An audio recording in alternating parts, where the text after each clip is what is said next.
What's up, you guys? Today I'm here with Michael Urie, who is currently playing Prince Dauntless and Once Upon a Mattress on Broadway. So let's jump right into this episode of Broadway Time at Carmine's. Hey you guys, today I'm here at Carmine's Times Square with Michael Urie. Michael, you're currently starring in Once Upon a Mattress, which is actually just down the street. Yeah. How are you feeling today, Michael? I got here in 3 minutes. Look at that, that's crazy. I'm feeling great. I just came from a matinee. Yeah. And it was really good. Yeah. Wonderful Wednesday matinee. And then I had a guest that I said hello to, and then I had PT, which is great. That's a great perk of Broadway. Right. They give you PT, which is kind of like a massage. And now I'm gonna have some chicken parm with you. I hope you brought your appetite. I'm hungry. All right. I'm hungry. I'm on Broadway. Yeah, well, let's get this thing started, shall we? Yes, absolutely. Yes. Growing up in Houston, Texas, tell me, what was it like? When did you know you wanted to do Broadway? Well, so I moved from Houston to Dallas when I was like 6 or 7. So I grew up in suburbs of Houston and the suburbs of Dallas. But when we got to Dallas, my parents started taking me to musicals, to the tours. Yeah. You know, the big tours, which were at Fair Park Music Hall. And so in Dallas, there's the State Fair of Texas is in Dallas. Yeah. And there is a giant theater, and I mean giant, like bigger than any Broadway theater. Right. And that's where all the big tours would come through. And we were always way up high in the rafters, in the balcony. Right? Yeah. But I remember even way up high, I could see faces. I don't know if I really could or if I was just that into it, but Right. like I remember seeing Kathy Rigby and Peter Pan, and Tommy Tune came through with this show called Busker Alley, and I saw Jerry Lewis and Dan Yankees. Really? And I remember being able to like see their face, like it was that vivid to me.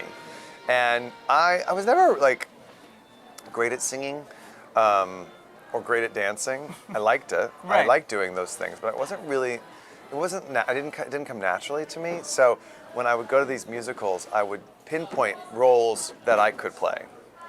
Like Ralph Macchio came through in How to Succeed in Business Without Really Trying. Yeah. And I remember Roger Bart was playing the villain, Bud Frump. And I was like, that's my part. That's my part. Little did you know. And that's how I made my Broadway debut. That's so playing crazy. Bud Frump, yeah. So in a way, like, I was kind of like creating my own little database of things I could do later. Right. At the time. And I've gotten to play, you know, I got to do that part. Another was Hysterium, and Funny Thing Happened on the Way to the Forum, and I got to play that part. Right. And Spamalot, although Spamalot came out later, but once I saw Spamalot, I was like, oh, that's my part, Right. and I got to do that. And Prince Dauntless actually is not one of those roles. It was not on my radar. And once it was offered to me, once they asked me to do the Encore's production, I was like, wow, I can't believe this wasn't on my radar. I was so Right? grateful that they thought of me for it. I love that. Yeah. Me and Michael know what we want. Okay, I like it.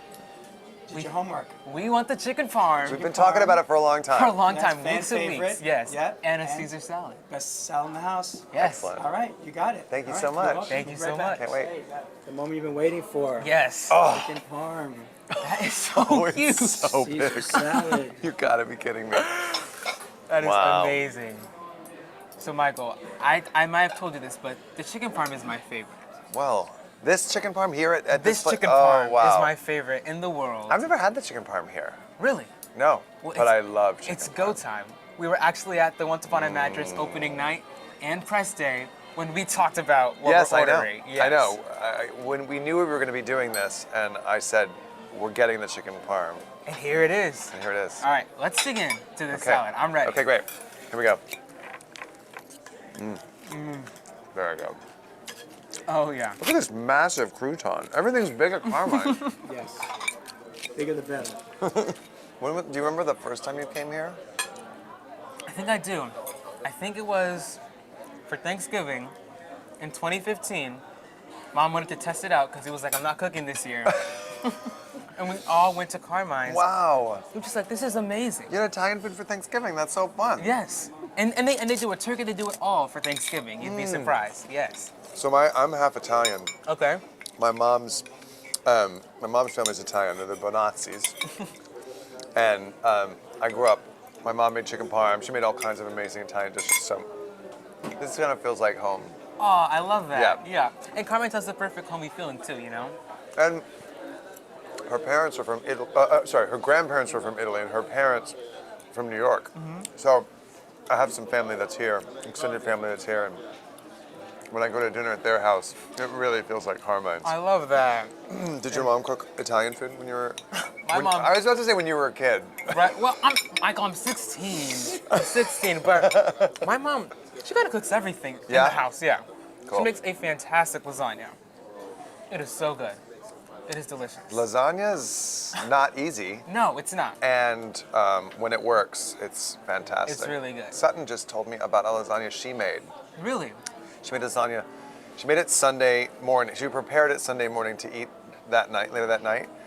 And I said at the end of the day, Sunday, which is our Friday, you know, I said, I want some of that lasagna. She didn't bring me any. Ah, I got so I was like, you got to eat Sutton Foster's lasagna. Sutton, come on. I guess she didn't realize I really wanted I really some. want a piece, right? So I do love lasagna.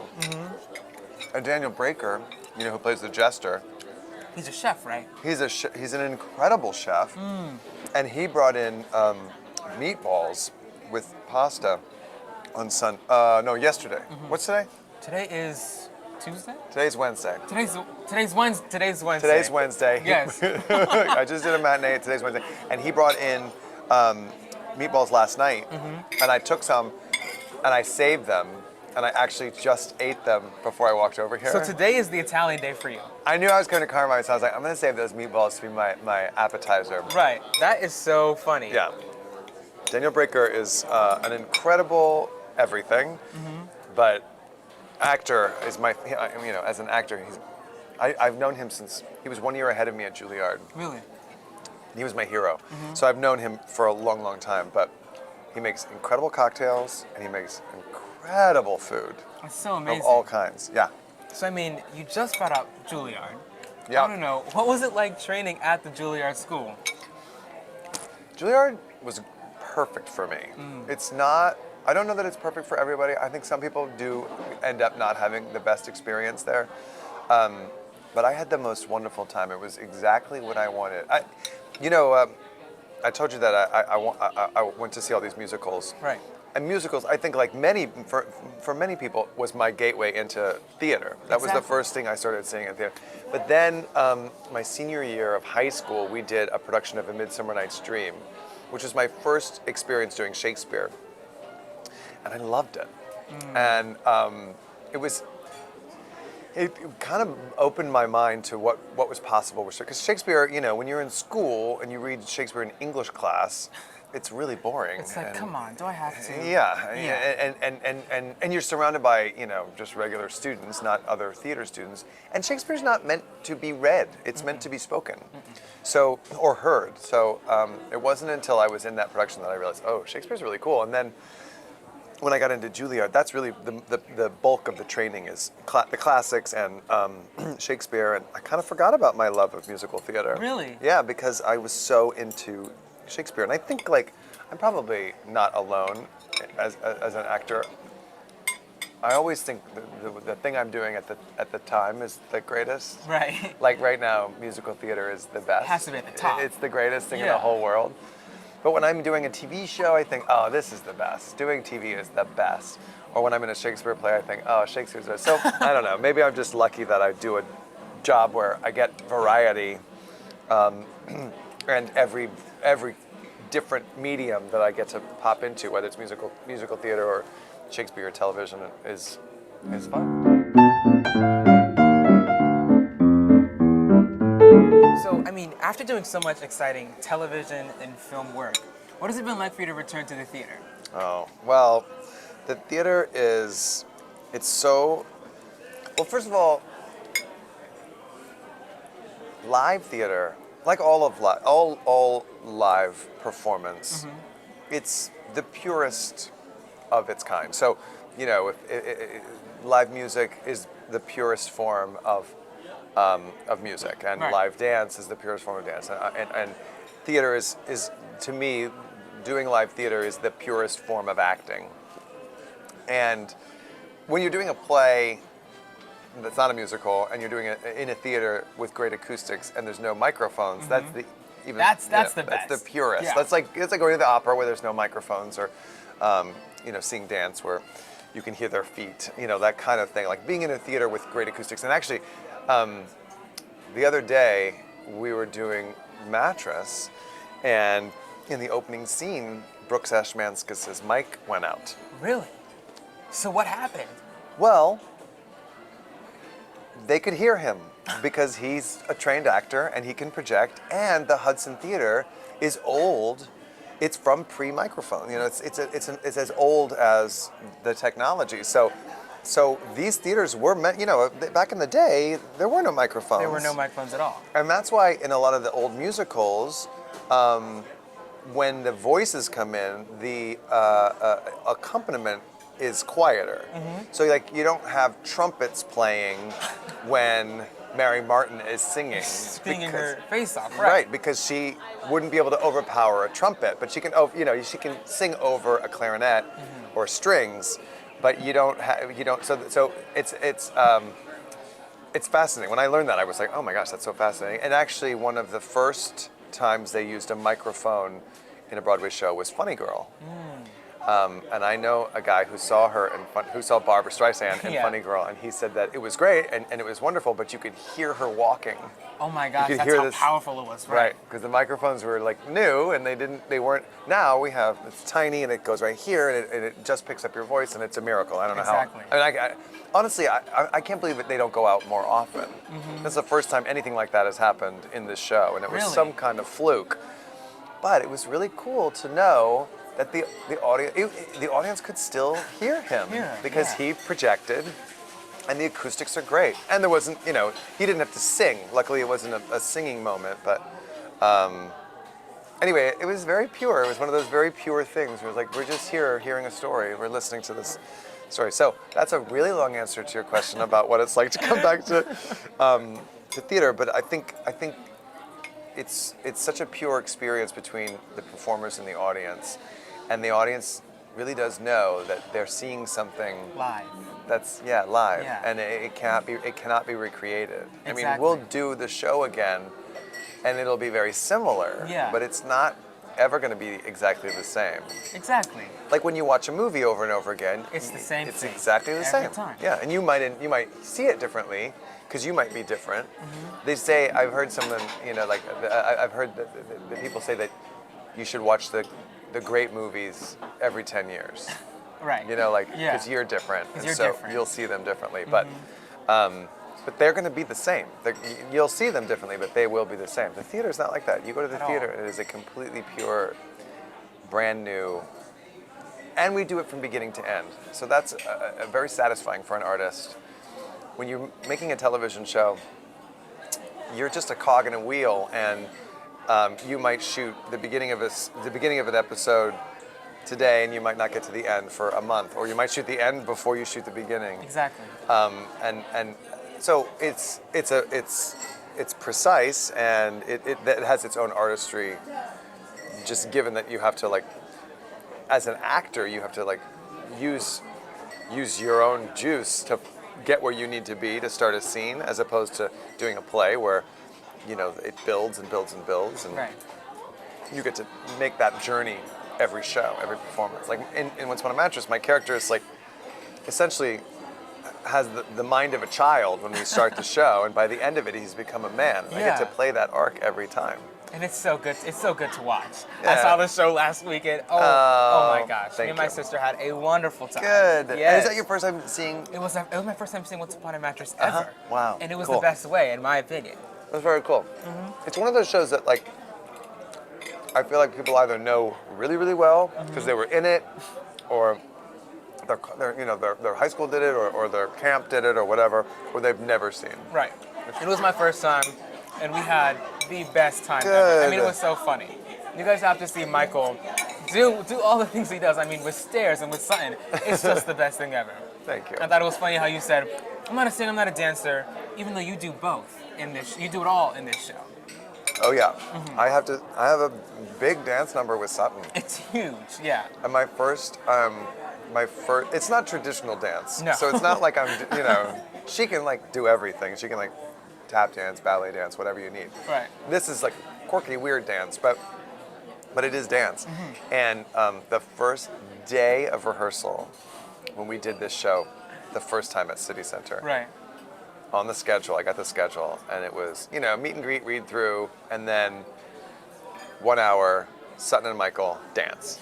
And I was like, Oh, no. I am in the big leagues. I have an hour of dancing with Sutton Foster. Yeah. Just the two of us. That's the room you want to be in, right? That was maybe the most intimidating. I mean, she's cool. I knew her. I'd worked with her before. I wasn't like, but the idea that you're gonna go dance with a two-time Tony-winning triple threat Sutton Foster. you gotta put your big boy pants on. Oh, yeah. I mean, I got to see it on stage, but I want to know, how have you made Prince Dauntless your own? Well, I didn't have, because like I said, the role wasn't on my radar. I didn't know this show. I was Right. like you. I didn't Right. know this show. I guess I had seen it once, but I didn't remember it.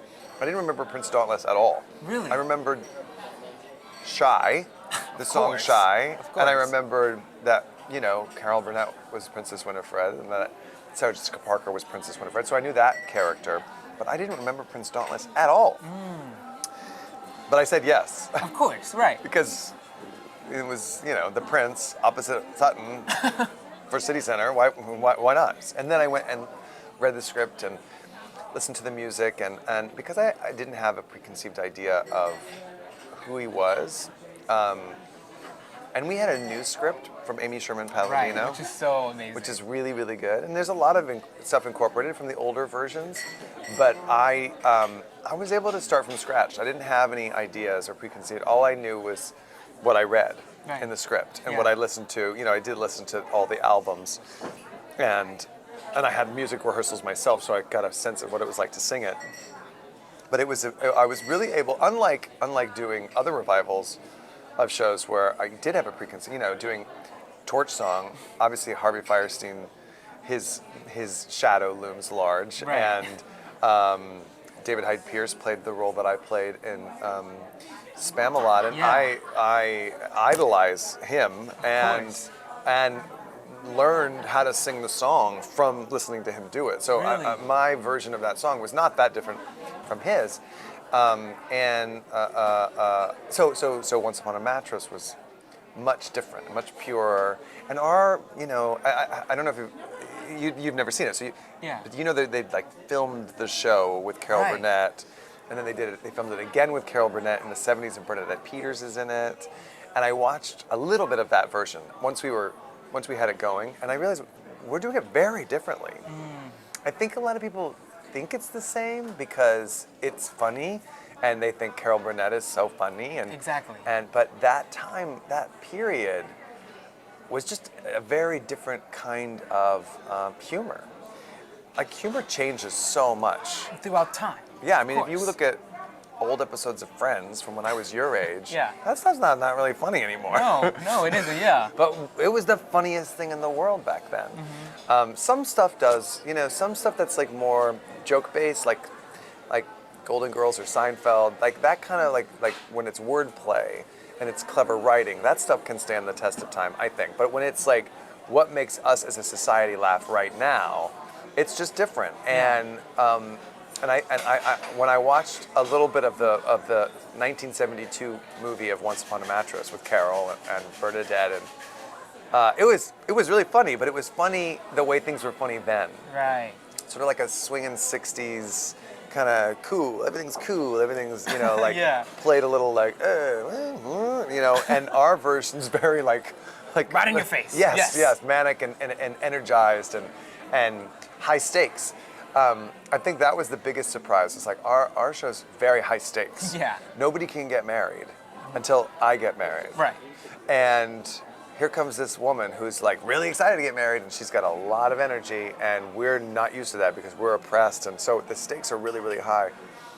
And the version that I saw, it was like that was the given, and everybody got that and understood that, but the comedy was in the winking and the glancing. Yeah. Also very funny, and I'm sure then, like, Hilarious. way funnier than ours would have been. Right. If we were to take our version back in time, they'd be like, why are you screaming? What's going on here? Yeah. So Michael, in the last year, you've done 2 Broadway shows, New York City Center encores. I mean, a very musical theater year. Yeah. I don't know, how do you feel your time on Broadway and doing theater has affected your life? Oh, it's made it better. I mean, for sure. Yeah. I maybe a little more tired because Broadway is such a brutal schedule. Right. And, you know, like, I don't live far. I live on the Upper West Side, so, like, it's not a long commute, but it can be challenging navigating this neighborhood. Exactly. Getting in and out of it. But I just feel like the world's a better place because of musicals. Yeah. And especially, I mean, Spamalot, nothing but joy. In fact, tonight we're having a little Spamalot reunion. A bunch of people are getting together. So exciting. Which is really cool. Yeah. Like that we're still all tight. And then to do this show, to work with Sutton, and to do a show for kids. Yeah. You know, that kids can watch and enjoy, and families come. It's really, really, it means a lot to us to like look out and see kids and to see old people. You know, like a lot of old people grew up with this show, and so it means a lot to them that it's back on Broadway. Yeah. Is it true that Sutton Foster leads like these like physical warm-ups Yes. on Saturdays? I want to know about these Sutton Foster-led physical warm-ups. She has a side hustle as like a dance aerobics instructor. Right. She has a friend who has a studio, and she goes and teaches these. And I have not taken one because I'm afraid to, because I do go to the warm-up she does it Wednesdays and Fridays. And they're really amazing. And I was like, I don't know what they're going to be like, but I want to do whatever she does before the show because I have to keep up with her Right. in the She's show. Sutton Foster. We have to like keep up. So yeah. I got to do at least give it a shot and see what it's like. Right. And today we did hips and butts, and everyone's hips were on fire. Right. But they are not easy. Oh yeah. They are not easy. They're a great warm up. It's a great way to start the day. But she really works us. I love it. It's really fun. Michael. Yes. Now we're gonna do Broadway Time Quick Round. These are some rapid fire questions. We just want to know about everything you love about Broadway. Okay. Favorite Broadway show? My favorite Broadway show of all time was You're in Town. Dream role. Dream role.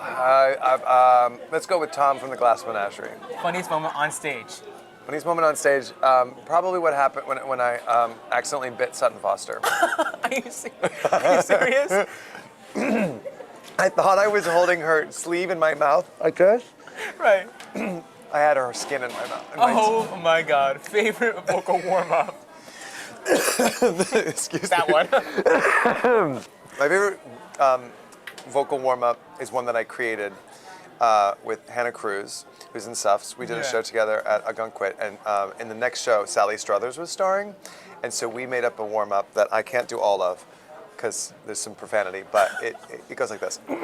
If she had her druthers, Sally Struthers, who started with the Smothers Brothers, would be shoving mothers and sucking Smuckers, mother. And then I have to stop. I have to stop there. That was amazing. Thank you. Yes, I'm going to start using that myself. No, you can't. I Not yet. can't, Not until you're I can't. 18. Broadway inspiration. Oh, Broadway inspiration. You know what came to my mind? The first Broadway show I ever saw was Ragtime, the original cast. Oh my God, yes. And it remains, I can see every moment. And I think that score, that production, that cast Yes. is my inspiration. I'm mad I didn't see Ragtime on Broadway original production. Oh, It man. was. But you'll go see it at Encores. Oh, yeah, for It's sure. going to be really good. Yeah. Favorite song to perform in the show? Oh, Song of Love. Yeah. The I'm in love with a girl named Fred. It's so fun. Everyone's out there, and it's so energetic. And at the end of it, we're so exhausted. The curtain comes down, and it's the intermission, and suddenly I just lay there. Yeah. We're so tired. It's fabulous. Dream Broadway co-star. I'm doing it. You can't get any better than Sutton Foster. Yeah. If I'm lucky, I'll get to do another show with her. Yeah. Favorite place to relax in New York? Oh, I've got a cushy dressing room. I have to say, there is something really magical about coming to this neighborhood, which is chaotic. It's crazy. Navigating your way into a bustling Broadway theater and then closing the door on your really cozy, sweet dressing room. It's got great vibes. It was Daniel Radcliffe's room. It was Jessica Chastain's room. Yeah. It was Sarah Jessica Parker's room. It is a really snazzy spot. I love that. And lastly, best piece of advice you've ever received? Best piece of advice I've ever received would probably be don't give it all away in rehearsal. Oh, Yeah. that's neat. Yeah, because sometimes something can get spoiled in rehearsal and you want to save some stuff for the audience, just for the audience. I love it. Yeah. Well, Michael, thank you so much for joining me. Thank you. What a This pleasure. was delicious. I don't know about you, but I'm like stuffed and ready to take on New York. I could eat a little more. Okay. And I'm going to. We're gonna take some to go. Yeah, let's get some to go. Let's I'll get take it to some the to go. theater. Up to go? Oh, that Yes, would be please. great. We got a big doggy bag business here. So. Okay, love good. it. I bet. Yes. Does anyone ever finish? So, Michael, tell the audience where they can follow you online. You can find me on Twitter. X. X, right? I'm on Instagram. I'm on Facebook. Yeah, check me out. Follow me. Yes, you can follow Broadway Time at Broadway Time _ on Instagram. You can follow me at Joel Crump Official and Carmine's at Carmine's NYC. You guys have to go see Michael Urie and Once Upon a Mattress. It was so funny. You guys are going to love it. Bring the whole family. There's jokes for the kids, for the adults, everybody. It's the best time ever. Thank you so much, Michael. Thanks, Joel.